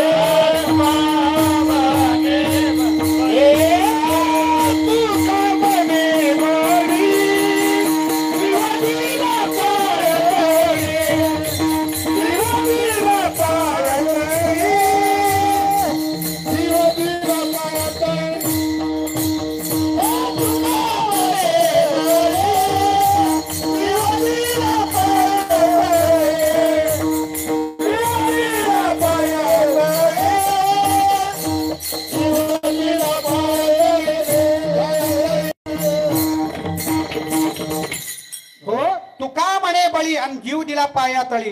पायातळी बळीराजाने जीव दिला भगवंताच्या, आणि भगवंतानं बळीराजाला पाताळामध्ये घातलं. पाताळात राज्य बळीला दिलं. आणि मग भगवंताने बळीराजाला विचारलं, बळी तुला काय हवं असेल तर मागून घे. मग बळीराजाला सांगितलं, देवा, ए देवा, मला तुमच्या दारात द्वारपाल करा. देवा, माझ्या दारावरती द्वारपाल म्हणून व्हा, माझ्या दारावरती चोपदार व्हा. चोपदाराची गादी तिथून आली. तुका म्हणे बळीन जीव दिला पायातळी. बरीच्या दाळामध्ये चोपदार म्हणून भगवान परमात्मा होते. नाथ महाराजांच्या कीर्तनामध्ये दत्तात्रय चोपदार काठी कर. दत्तात्रय महाराज चोपदार होते नाथ महाराजांच्या कीर्तनात, आणि अनिकेत महाराजांच्या कीर्तनात जाधव महाराज चोपदार आहेत. चोपदाराची परंपरा तिथून आली आहे. हा का? दत्तात्रय चोपदार म्हणजे रक्षण करते येते, भगवंताचे अंश येते. आणि म्हणून 4 महिने भगवान परमात्मा बळीराजाच्या दारामध्ये उभा आहे. आणि बलिप्रतिपदेला दिवाळी पाडवा, बलिप्रतिच्या दिवशी मालकाला ओवळायचंय म्हणून एक बहीण दारामध्ये आली. त्या बहिणीचं नाव आहे रुक्मिणी माता. आणि त्या बहिणीनं बाबाकडे मान मागितलं, हे देवाचा दादा, तुझी धर्माची बहीण म्हणून तुझ्याकडे दान मागते. काय मागते तो? हे ताई, धर्माची बहीण म्हणून काय मागते माझ्याकडे? अरे काय मागते म्हणून काय सांगू तुला? माझ्या कपाळावरचा मालक तुझ्याकडे उभा आहे, माझ्या कपाळावरचा मालक तुझ्या दारामध्ये घाण आहे. पण मला सांग, माझ्या मालकाशिवाय मला करमत नाही. म्हणून आजच्या दिवशी माझ्या भगवंताला माझ्या घरी पाठव. बलिप्रतेच्या पदेच्या दिवशी द्वारपाल असणाऱ्या भगवंताची लक्ष्मी मातेनं सुटका केली. म्हणून नवरा आणि बायकोचा हा सण आहे. आणि म्हणून आजचा हा बलिप्रतिपदा सण आहे. आता वसुबारस पाहिली, धनत्रयोदशी पाहिली, नरक चतुर्दशी, लक्ष्मीपूजन, आणि आजचा दिवाळी पाडवा. इथपर्यंत आपण कीर्तन श्रवण केलं. आणि शेवटच्या चरणाचा विचार करत असताना जनाबाई महाराज म्हणतात, देवाला आता आरती घेऊन ओवाळलेलं आहे, तृप्त झालेलं आहे. आणि कशा प्रकारे तृप्त झालंय? आणि म्हणून एकदा भक्तियुक्त श्रद्धायुक्त